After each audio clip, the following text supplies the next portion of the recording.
countries are joining the organization, either as dialogue partners or observers or full members.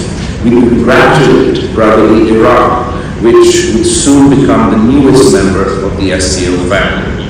We welcome the accession of Bahrain, Kuwait, Maldives, Myanmar, and the United Arab Emirates as new dialogue partners, and look forward to welcoming Belarus as a full member in the near future. Excellencies, in a politically divided world, humanity faces the greatest challenges we have ever faced. We've survived the global pandemic with our economy shaken, people's patience tested, and many questions arising about our readiness to face the next global crisis. The climate crisis poses an existential threat to humanity. Poverty haunts all societies, and notable attempts to meet this challenge still have a long way to go. Finally, the situation in Afghanistan threatens to increase the complexity and reach of the challenge terrorism poses to the region and global security. The solution to our collective challenges should be collective action, not a divided reaction. While our problems may seem immense, I believe as a united human race, we have the capacity to not only deal with the challenges, but to learn lessons from our collective good and build in the resilience that will equip us to address future challenges. We must isolate these issues from hyper-partisan geopolitics if we are to succeed. Our excuse cannot be we were too divided to put up a fight. Excellencies, poverty still plagues this region. We can only overcome this challenge through common efforts and by learning from each other's experience. China offers us hope, shows us how it can be done, lifting 800 million people out of poverty in less than 40 years. Pakistan is proud of the internationally acclaimed Benazir Income Support Program, which has ushered in a silent revolution of poverty alleviation together with women's empowerment. Taking consistent strides on poverty eradication has been hampered by COVID and geopolitical conflicts.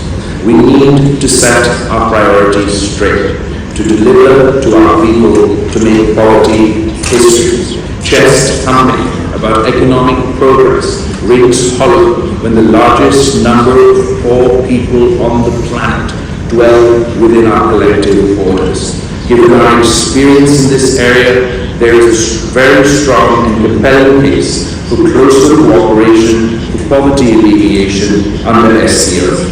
The establishment of the Special Working Group on Poverty Alleviation proposed by Pakistan will be a step in that direction. Ladies and gentlemen, our planet can only be saved from the ravages of climate change if the international community works in unison. For Pakistan, this is today's problem. We recently faced the greatest climate catastrophe we have ever witnessed. I ask you to imagine what it would mean for your people if a disaster of this scale were to proportionately affect your country. What would 1/3 of India's landmass look like underwater?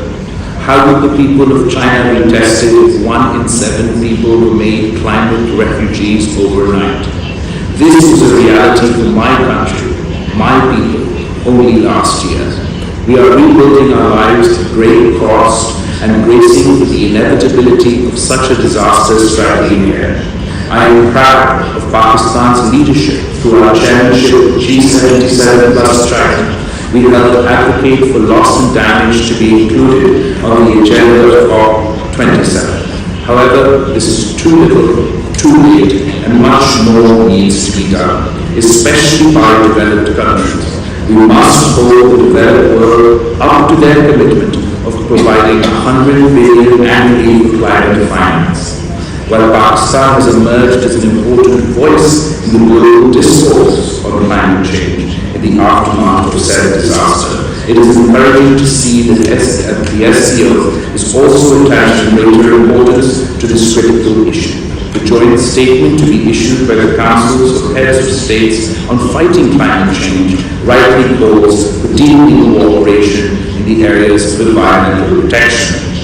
Excellencies, The collective security of our peoples is our joint responsibility.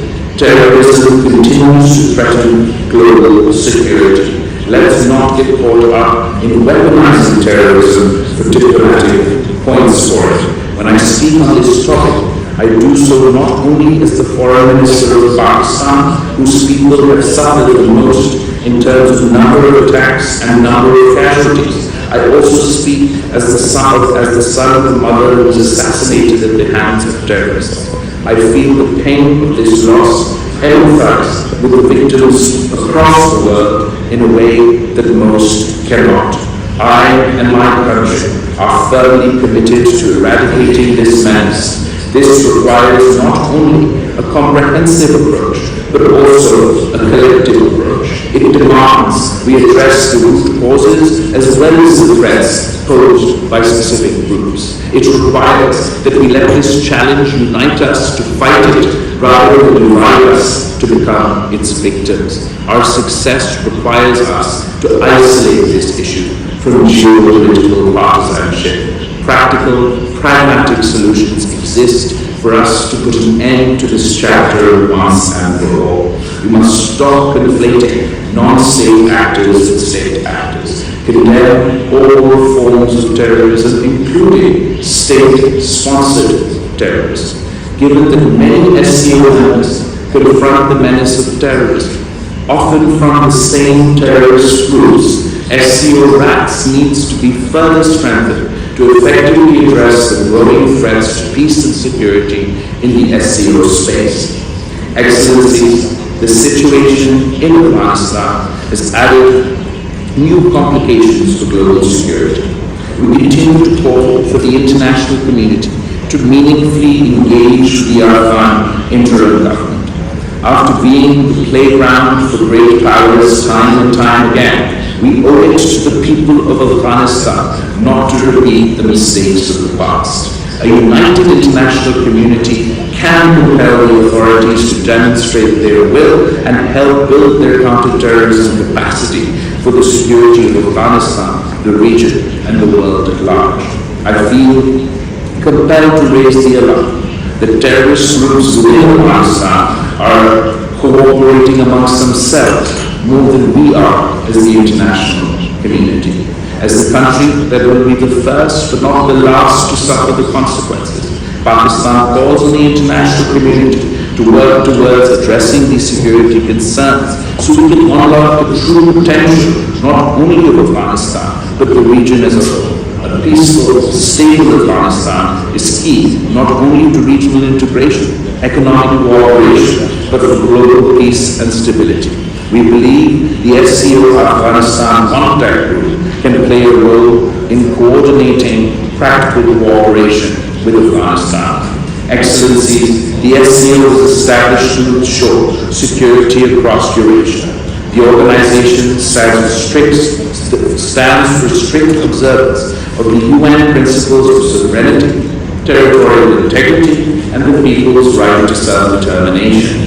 For its part, Pakistan remains committed to multilateralism and continues to play a leading role at all international forums, including the United Nations, for forging friendly relations among nations and supporting the peaceful settlement of long-standing international disputes. I want to make special mention of the commendable role China has recently played in bridging differences between Saudi Arabia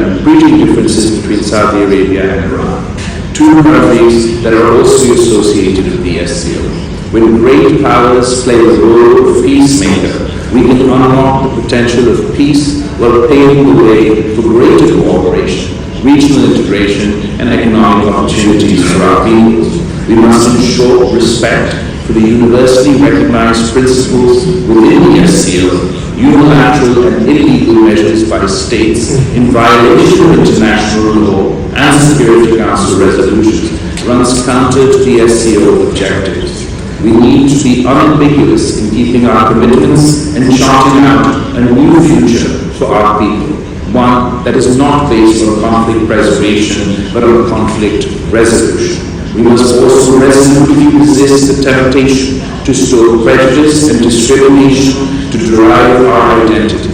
It is imperative that willful provocations and incitement to hate, especially on religious grounds, are roundly condemned. It is our collective duty to fight against fascism and historical revisionism that is leading to violent ultranationalism anywhere in the world. We must ensure that racism and xenophobic ideologies have no place in today's world, and fundamental human rights and freedoms are guaranteed to all.